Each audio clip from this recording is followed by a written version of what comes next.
Halo semuanya, jadi di video ini aku mau nge-review film dokumenter tentang politik pemerintahan di Indonesia. Dan judul filmnya itu Dirty Photo, yang mana film ini tuh kalau menurut aku merupakan sindiran keras bagi pemerintah Indonesia ya, kritik pedas lah tentang 1 tahun pemerintahan presiden dan wakil presiden kita yang baru. Jadi film ini tuh bisa dibilang semacam laporan ya terhadap 1 tahun pertama pemerintahan Presiden Prabowo dan wakil presiden Gibran. Yang mana film ini tuh dirilis pada tanggal 20 Oktober 2025. Di film kali ini tuh dibawakan oleh 3 pakar ahli hukum tata negara, yaitu Ferry Amsari, Bivitri Susanti, dan juga Zainal Arifin Mokhtar. Selain itu ada juga pakar ekonomi, yaitu Bima Yudhistira Adinegara. Di film Dirty Fort menyoroti bagaimana rezim baru ini diduga melakukan konsolidasi kekuatan atau sapu bersih terhadap 3 bidang utama, yaitu politik, hukum, dan ekonomi.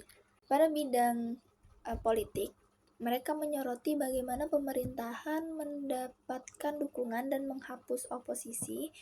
Kemudian di bidang hukum, itu mereka menyoroti bagaimana undang-undang dan peraturan yang dihapus atau diubah untuk disesuaikan dengan kepentingan mereka.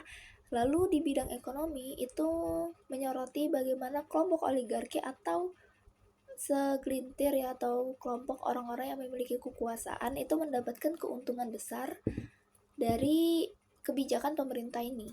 Dampaknya di pemerintahan Indonesia dari analisis film ini tuh pemerintahan dikendalikan oleh kelompok elit atau oligarki, orang-orang yang berkuasa itu. Kalau dulu pemerintahan cuma sekedar politik, sekarang juga itu ada campur tangan uang dan bisnis. Dan di film ini tuh lebih sering keputusannya dibuat ya kebijakannya untuk mementingkan kelompok-kelompok elit tersebut dibandingkan kepentingan rakyat.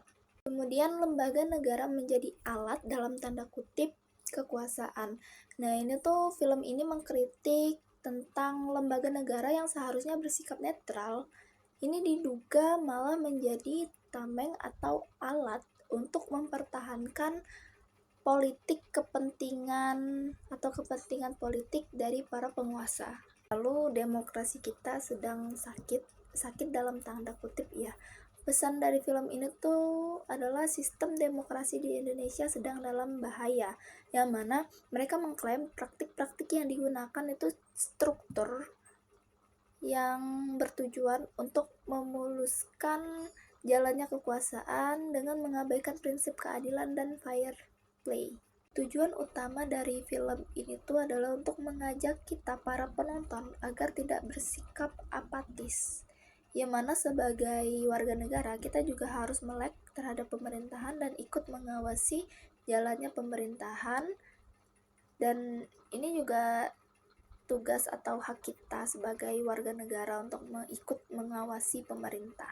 Katanya Dirty Fortwo itu adalah alarm yang mencoba menjelaskan kepada kita mengapa pemerintahan ini itu kelihatan terkonsolidasi banget gitu ya, dan siapa yang diuntungkan secara ekonomi dan juga apa bahayanya bagi demokrasi kita di masa depan gitu. Sekian hasil review aku tentang film Dirty Fortwo ini. Mungkin jika ada salah kata atau penyebutannya yang kurang tepat, aku mohon maaf. Terima kasih, bye-bye.